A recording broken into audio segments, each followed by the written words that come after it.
Hey Nancy Drew fans, we're back for book 26, The Clue of the Leaning Chimney.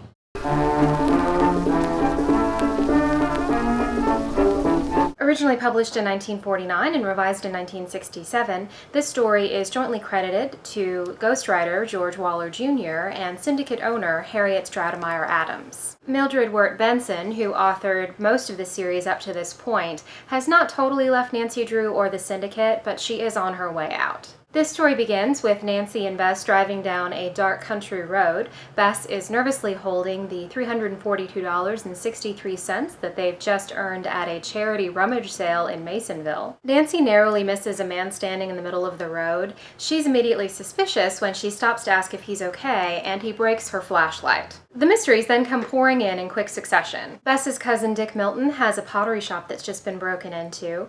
2 prize vases that were on loan from local Chinaman Mr. Soong have been stolen. Dick then tells Nancy that he's searching for a leaning chimney, which is said to be the clue of a stash of highly valuable china clay. Mr. Soong is searching for a friend and his daughter, the Angs, who disappeared outside of River Heights 4 years ago. And thefts of Chinese vases and artifacts are being reported all over town. Nancy heads to New York City to investigate a similar theft at a Chinese gift shop, and we finally get some backstory on one of my favorite characters, Aunt Eloise. Miss Drew, whom Nancy strikingly resembled, possessed a charming grace which marked her as a woman of unusual intelligence.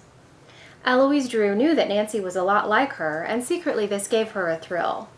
Years before, when Nancy had lost her mother, Miss Drew had considered coming to live with her brother.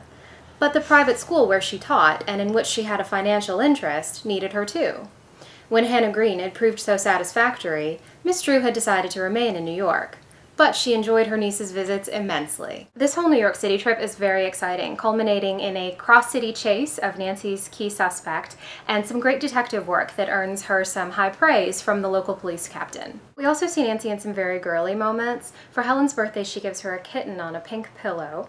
Nancy blushes when George mentions Ned, and there's also a funny scene where we see Nancy politely flirting with Ned's frat brothers. But in more typical Nancy style, she stays well out of the way at a bouquet toss at a wedding, and she shuts Ned down pretty quickly on a date. I'm not due at the bachelor dinner until 7:30, so let's go. I'd like to see this Mr. Monroe and ask him what he means by trying to put one over on the world's prettiest detective. Ned, stop it, Nancy commanded. One outfit to mention. Here's Nancy in disguise in a clay-spattered apron. Several mentions of food. There's birthday cake at Helen's party, a 7-course meal in Chinatown with Aunt Eloise, and party sandwiches and punch at the wedding. My favorite making fun of Bess moment comes when they are searching around the mysterious compound. No opening was in sight. Instead, the unbroken expanse of boards extended another 500 feet. When the girls reached the end of this, the fence took another right-angle turn. This time it stretched 250 feet. Bess groaned.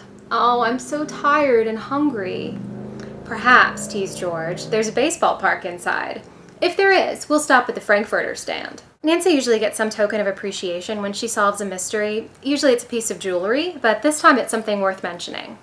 Then Leigh stepped forward, holding in her hands an exquisite vase. Against a soft green background was pictured a slender, golden-haired girl, pitting a lance at a scaly green dragon. Behind her stood a Chinese girl and 2 men in long oriental robes. Next up, The Secret of the Wooden Lady. This is the first book where I noticed an ad for the Dana Girls mystery stories. I never read them, but if you have and have an opinion, please leave a comment.